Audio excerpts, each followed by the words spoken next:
apa yang saya minta selalu terpenuhi oleh Allah. Semoga Bapak KDM itu selalu sehat, dipanjangkan umurnya biar bisa bermanfaat lagi buat Pidato Kang Deddy Mulyadi ngaji.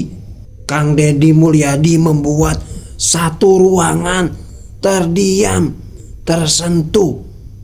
Di situ ada perwira, ada para menteri.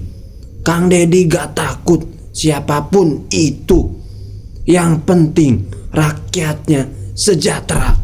Bahkan tadi ada masyarakat sampai nangis ingin Kang Deddy jadi nomor 1. Ustadz Adi Hidayat, Prabowo, para ustadz pasti terkejut teman-teman.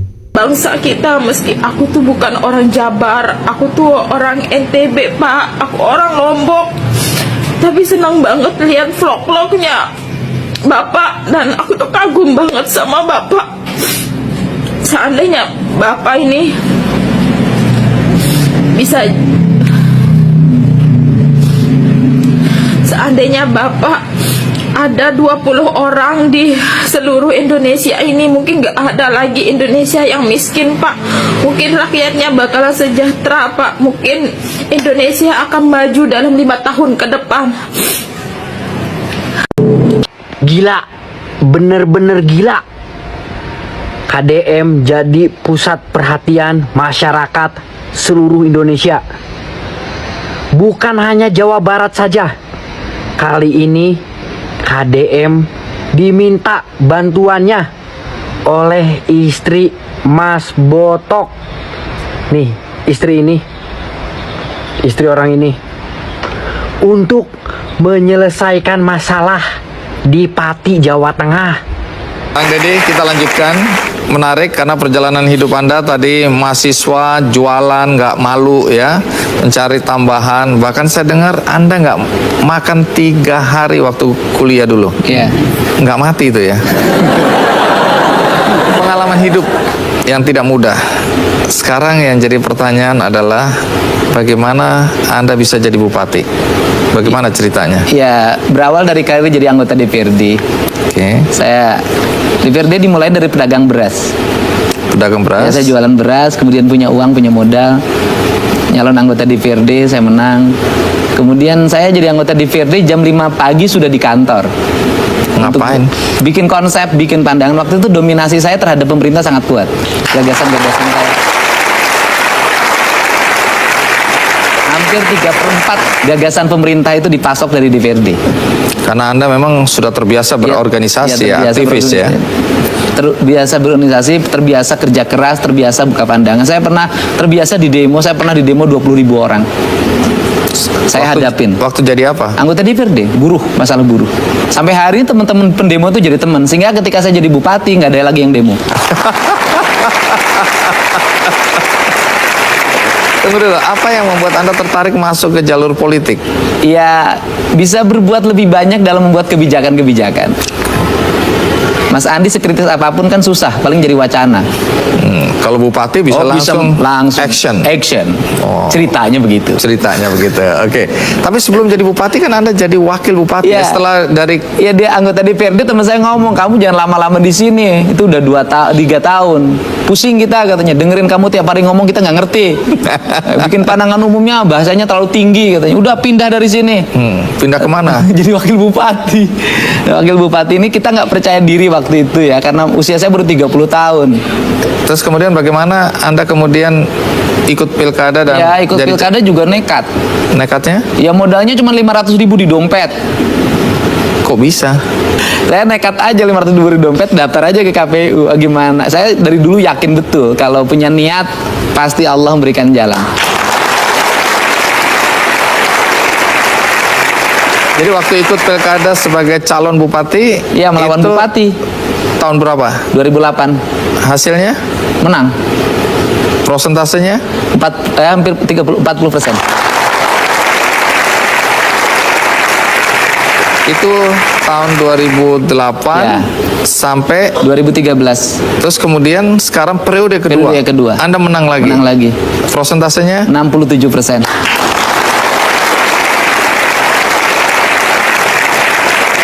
apakah pernah terpikirkan seorang Dedi kecil untuk menjadi orang nomor 1 di Purwakarta waktu itu? Gak terpikirkan, orang kabupatennya juga beda. Saya pernah pengalaman yang unik. Waktu SMA, saya senang pakai baju putih-putih. Nah, kakek saya kan meninggal. Kemudian saya lewat ke depan orang. Maaf ya, ini bupati mau lewat. Oh, jadi dari Waktu kecil SMA, Anda dibilang kelas 2, gitu? Iya. Bapak saya marah. Ngomong sembarangan aja, bupati mau lewat apa katanya gitu. Wah. Tapi ayah Anda sempat lihat Anda jadi bupati? Masih ada. Cuma Sampai nggak ikut di rumah. Wow, jadi apa yang dia bilang dulu sekarang ternyata anaknya jadi bupati beneran? Iya, katanya nanti lebih lagi. Amin. Amin, amin, amin. Sekali lagi saya orang yang percaya ya, di balik sukses Anda pasti ada orang-orang hebat, dan itu biasanya perempuan hebat, mungkin orang tua dan istri. Adakah istri ikut di Ada. acara ini, studio? Ada. Bolehkah berdiri yang merasa istri? Iya. Baik, terima kasih. Anda dianggap sukses ya memimpin Purwakarta. Yang tentu kita ingin tahu apa yang Anda ingin lakukan ketika Anda terpilih menjadi bupati. Bisa cerita apa? Melayani seluruh masyarakat miskin terutama, sehingga saya buat kebijakan itu sekarang pendidikan gratis untuk seluruh rakyat, berobat gratis untuk seluruh rakyat, dijemput pakai ambulan ke rumahnya, diantar ke rumah sakit. Rakyat boleh SMS, boleh telepon dalam setiap saat pada saya ketika ada kesulitan. Sehingga istri saya tahu HP saya hidup 24 jam. Saya kalau tidur bangun, kalau ada SMS, saya jawab. Karena banyak sekali tengah malam rakyat ke rumah sakit, kelas 3-nya ngakunya penuh direkturnya. Itu saya suka langsung telepon, saya tanggung jawab. Kalau nggak ada APBD-nya, tagih pada saya pribadi. Saya bilang rumah saya masih cukup untuk dijual.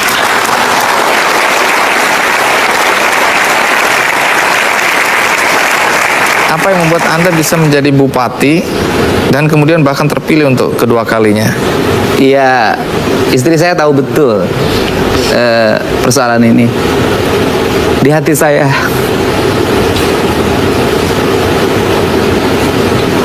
selalu ada ibu saya. Di hati Anda selalu ada ibu Anda.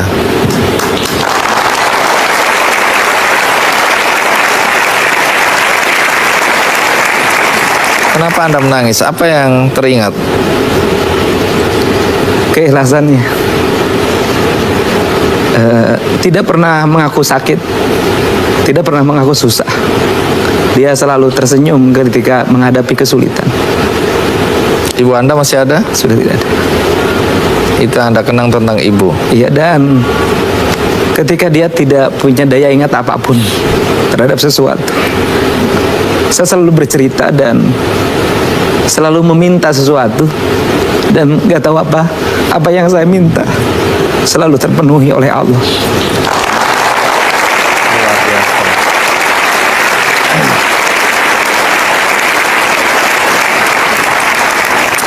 Anda menjadi bupati relatif dalam usia yang masih muda ya. Sekarang masih 44 tahun, udah periode kedua. Adakah pesan yang Anda bisa sampaikan kepada generasi muda untuk mengikuti semangat Anda, anak miskin yang kemudian bisa menjadi bupati? Setiap orang punya harapan. Tidak ada kata miskin, tidak ada kata kampung, tidak kata tertinggal. Yang ada adalah kita setara siapapun dengan siapapun.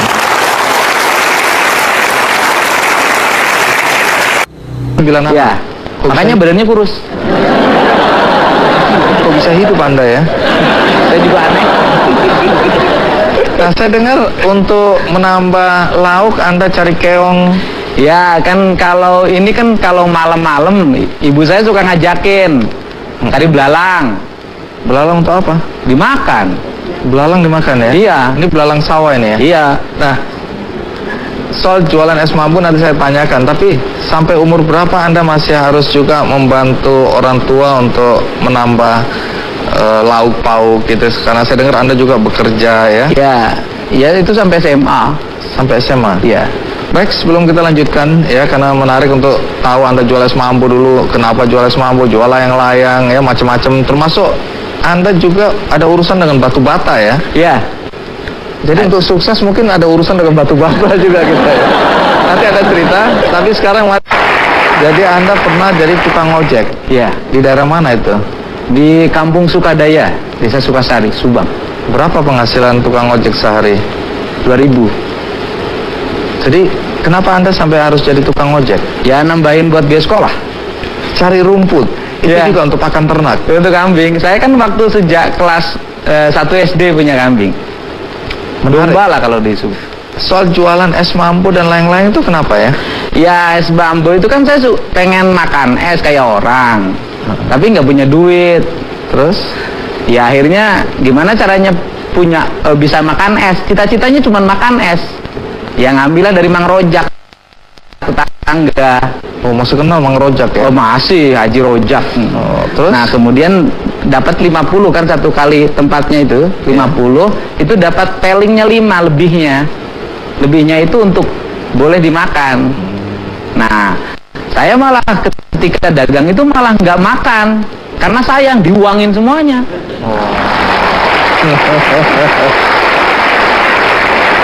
Naluri bisnisnya udah mulai nih ya? Ya Nah, jual layang-layang juga? layang-layang waktu SMP. SMP jual SMP layang-layang? saya lihat orang main layang-layang, saya pengen main layang-layang tapi nggak beli. Ya coba kita jualin, pinjem uang.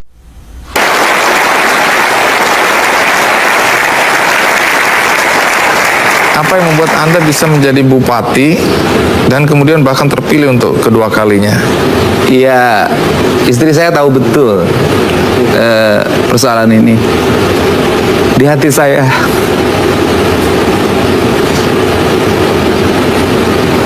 selalu ada ibu saya.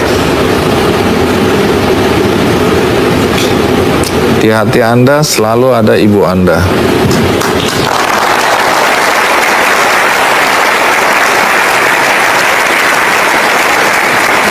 Kenapa Anda menangis? Apa yang teringat? Keikhlasannya. Tidak pernah mengaku sakit, tidak pernah mengaku susah. Dia selalu tersenyum ketika menghadapi kesulitan. Ibu Anda masih ada? Sudah tidak ada. Itu Anda kenang tentang ibu. Iya, dan ketika dia tidak punya daya ingat apapun terhadap sesuatu, saya selalu bercerita dan selalu meminta sesuatu, dan nggak tahu apa yang saya minta selalu terpenuhi oleh Allah.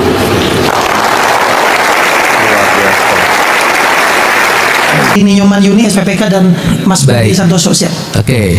Yang pertama adalah setiap manusia itu terlahir pada sebuah wilayah, maka orang Bali menyebutnya Trihitu Karana dan orang Sunda nyebutnya Papat Kalima Pancer. Artinya bahwa dia itu terlahir karena faktor tanah, faktor air, udara, dan matahari. Tanah berwarna hitam, air berwarna putih, udara berwarna kuning, matahari berwarna merah. Kemudian bersenyawa, kemudian menjadi pancar, jadi energi. Nah, ketika jadi energi ini yang disebut dengan local wisdom itu, bahwa dia akan memiliki kekuatan. Maka kekuatan itu akan tumbuh manakala manusia yang akan kokoh dari sisi kesehatan dan ketahanan penyakitnya adalah manusia yang mengkonsumsi makanan yang di sekitar dirinya. Jadi kita jangan aneh kalau bertemu dengan misalnya orang Papua. Dia tinggal di hutan, konsumsinya barang di hutan, dia sangat sehat, segar, umurnya panjang. Kita juga jangan aneh juga bertemu dengan orang Dayak yang tinggal di sekitar hutan itu, umurnya panjang dan punya kekuatan magis. Kita juga kalau di Jawa Barat bertemu dengan orang Baduy. Kenapa? Di local wisdom dengan makanan yang dikonsumsi itu akan melahirkan energi besar. Kenapa? Makanan yang dikonsumsinya itu sesuai dengan latar belakang kelahirannya. Maka di situ ada magic system, ada sistem radar yang melindungi dia sebenarnya. Selama apa? Selama dia tidak mencederai lingkungannya, dia akan kokoh. Dan memang dia hanya unggul di situ, nggak bisa dia gerek ke tempat lain. Kenapa? Energi besarnya di situ. Maka kita bisa melihatlah kearifan-kearifan itu bagi mereka yang sudah memimpin. Nah, mohon maaf ya, dari seluruh sinergi itu, saya melihat ada suku bangsa yang menyadari itu sebagai sebuah energi besar, yaitu orang Batak. Kenapa? Nilai genetikanya itu diletakkan dalam dirinya, sehingga dia itu sampai kiamat pun tetap ada. Dan bangsa-bangsa besar itu hari ini memperjuangkan apa sih? Dia memperjuangkan dan mengklaim bahwa dialah bangsa yang paling hebat di dunia. Tiongkok itu pasti beranggapan bahwa orang Tiongkok lah bangsa paling besar dan punya sejarah besar. Perang antara Yahudi Israel dengan Iran itu kan pertarungan dua kebudayaan lama, yaitu Persia dengan Yahudi. Seluruh rangkaian itu orang lain tuh diperjuangkan menjadi nilai yang kokoh dan diterjemahkan menjadi literatur, menjadi historical sejarah yang memadai, menjadi strategi, menjadi politik, menjadi pembelajaran dari agen intelijennya untuk bekerja secara internasional. Kan begitu. Nah, dia kokoh di situ. Nah, kenapa saya ngomong itu, dan itu sangat tergantung juga dengan lingkungannya, kearifannya. Jadi, kalau lingkungannya kuat, alamnya terjaga, gunungnya Auyan, Lengko, Balongan, Lebak, Nasawahan, maka seluruh spiritualitas magis yang menjadi kekuatan dirinya dan kesejahteraannya itu akan kokoh. Tetapi manakala ini tercederai, dihancurkan, maka bahasa Sunda Cama, dia akan rontok. Nah, apa Tadi kita sudah melihat yang mana luar biasa ya pidato dari Gubernur Jawa Barat ini. Bahkan satu ruangan sampai tepuk tangan, sampai tersenyum melihat ya pidato dari Kang Deddy Mulyadi ini. Luar biasa teman-teman. Kang Deddy ceritakan perjuangannya begitu penuh dengan penderitaan, sampai pernah dikata-katain goblok dan yang lainnya. Dan Kang Deddy nggak patah semangat teman-teman. Kang Deddy terus berbuat baik, terus membahagiakan masyarakat. Ya luar biasa teman-teman. Ya pemimpin seperti ini luar biasa ya. Dan sekarang Kang Deddy tinggal memetik hasilnya, ya membantu rakyat sebanyak-banyaknya. Bahkan tadi ada ibu-ibu sampai nangis teman-teman. Tadi lihat kan, ya sampai nangis loh itu ibu-ibu. Menyebutkan Kang Deddy semoga panjang umur, ya sehat selalu, ya teman-teman. Luar biasa kecintaan para warga terhadap Kang Deddy, luar biasa teman-teman. Dan Kang Deddy bukan cuman itu aja teman-teman. Di depan polisi, depan perwira, Kang Deddy berani jawab pertanyaannya, tidak takut ya. Polisi sebanyak apapun, perwira sebanyak apapun, Kang Deddy hadapi ya. Luar biasa teman-teman. Saya katakan luar biasa ya. Coba kalau kita ngelihat ke belakang ya, kita belum menemukan ya seperti Kang Deddy ini ya teman-teman. Ya semoga ada kedepannya ya seperti sosok Kang Deddy Mulyadi lagi teman-teman. Oke, itu dia video kali ini. Terima kasih, semoga bermanfaat. Wallahu a'lam bishawab. Assalamualaikum warahmatullahi wabarakatuh.